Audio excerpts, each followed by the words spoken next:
Please don't forget subscribe to the channel and hit the bell to get notified of new daily videos. I was having a perfectly pleasant Saturday morning, planning to get some serious work done in my garden. My own little oasis of calm. I decided to hit up Build-A-Tall Hardware early to beat the rush for some specialized potting mix and a few bags of fresh mulch. I was dressed for the occasion. Comfy khaki cargo shorts, a plain forest green polo shirt, and my favorite wide-brimmed gardening hat.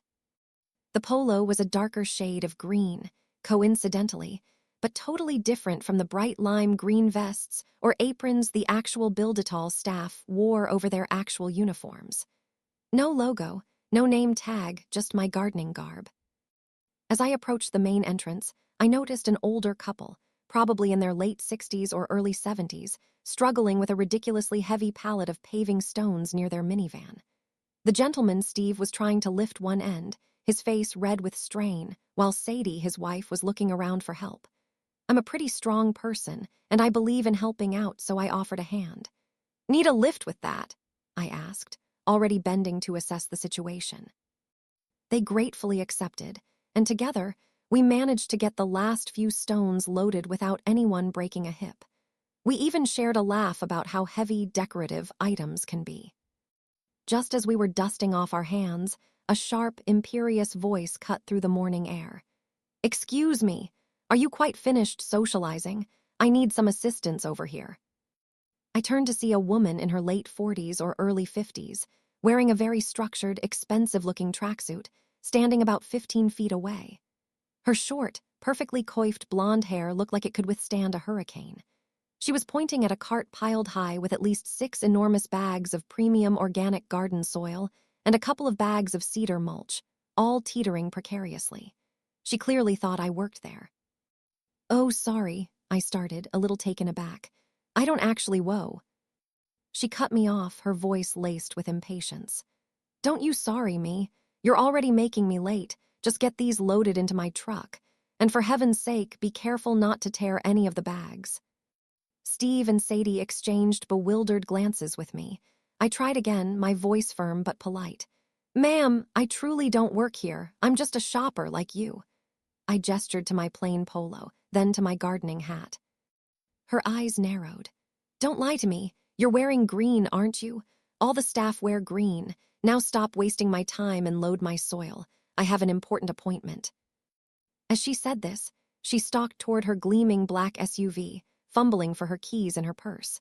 She completely ignored her precarious cart, which, with a slight incline in the parking lot, began to slowly roll away. One wheel hit a small dip, and with a sickening thump-thump-thud, the entire towering stack of soil bags toppled over onto the asphalt. Several bags burst open, spilling rich, dark earth and cedar mulch across the ground. One bag of the pricey organic mix ripped wide, its contents creating a miniature dirt landslide. Adalyn spun around, her face instantly turning a horrifying shade of purple. "What in the blazes? You imbecile, you clumsy oaf. Look what you've done. My organic soil, you're going to replace all of this. You're going to pay for it and you're fired." I stood there, momentarily stunned by the sheer audacity. "I am not going to do any of that," I retorted, my patience evaporating like morning dew. "I told you I don't work here. You let your own cart roll away." She started stomping towards me, her face contorted in a furious snarl. "Oh, you are going to regret this. You are going to regret ever wearing that uniform." She lunged, grabbing my arm, her fingers digging in tightly. I yanked my arm away, stepping back sharply. "Do not touch me," I snapped, holding up a hand to keep her at bay. "I do not work for Build-A-Tall, and even if I did, I wouldn't lift a finger to help someone as unbelievably rude and entitled as you."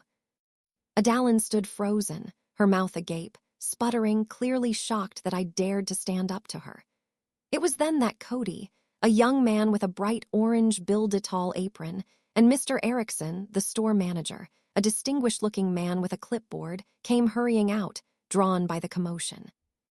Adalyn immediately found her voice, pointing a trembling finger at me. "Manager, this person here destroyed my expensive gardening supplies and is refusing to take responsibility. She needs to be fired and pay for new bags." My jaw dropped. Seriously. After everything, she was doubling down and blaming me. Before I could launch into my own defense, Steve, the gentleman I'd helped earlier, stepped forward. "Excuse me, sir," he said to Mr. Erickson, gesturing towards me. "My wife, Sadie, and I just watched the entire thing unfold. This young lady here," he nodded at me, "helped us load some heavy paving stones, completely out of the goodness of her heart. She absolutely does not work here." She told this woman repeatedly, but she wouldn't listen. Her cart rolled away because she wasn't paying attention. Sadie nodded emphatically beside him. Mr. Erickson looked from Adalyn to me, to Steve and Sadie, then back to my perfectly plain polo and hat. He quickly put two and two together. "Ma'am," he said to Adalyn, his voice firm but professional, "it appears there's been a misunderstanding. This customer is not an employee of Build-A-Tall." He then turned to me. "I sincerely apologize for this, ma'am." Adalyn, looking deflated but still stubbornly resentful, muttered, "Well, the bags are still broken because of her negligence for distracting me." Mr. Erickson sighed. "We'll be happy to replace the damaged bags, ma'am." "No," Adalyn snapped, clearly just wanting to be done with the whole embarrassing affair. "I'm already late because of this," she glared at me.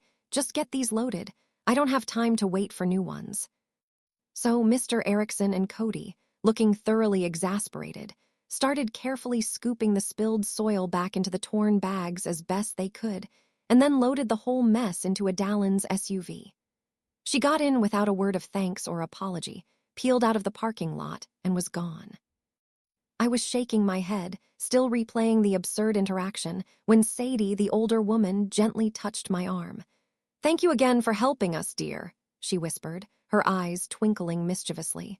"Some people just, well." She pressed something into my hand as she clasped it warmly, then quickly walked away to join her husband.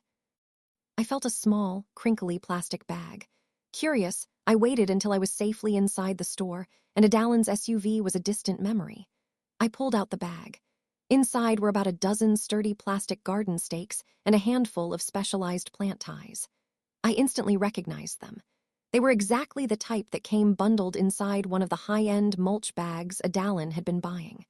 One of the very bags that had burst open when her cart toppled. I burst out laughing, a genuine, joyful laugh. That sweet, seemingly innocent older lady had seen her chance for some petty revenge on Adalyn's behalf and taken it. My shopping trip, which started with irritation, ended with me grinning like an idiot through the rest of my errands.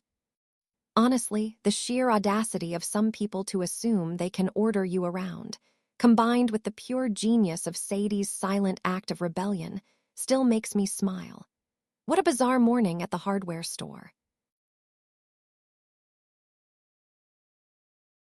If you enjoyed this video, please hit the thumbs up button to like it. And please do subscribe to support the channel.